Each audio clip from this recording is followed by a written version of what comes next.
Hello, traders. FX Pip Collector here. Today is Wednesday, October 15th, and this is my analysis for the pound US dollar, and we're on the daily time frame.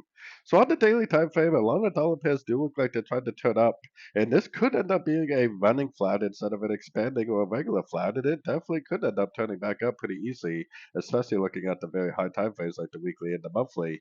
The only problem is I think it's a regular flat, and most regular flats either go to the 90, which lines up perfectly with the 38%, or possibly to the 100% Fibonacci extension. So I'm not really too convinced that this really is the turn.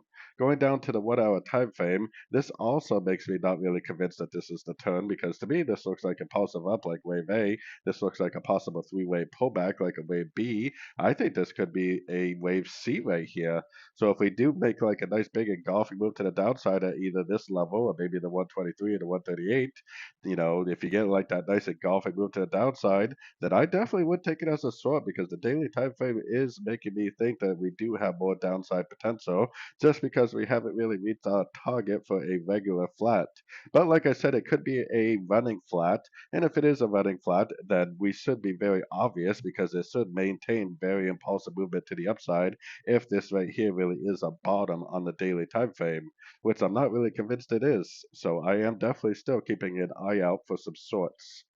So anyways, don't forget to check out my website linked over here in the corner. And as always, thank you for watching and happy trading.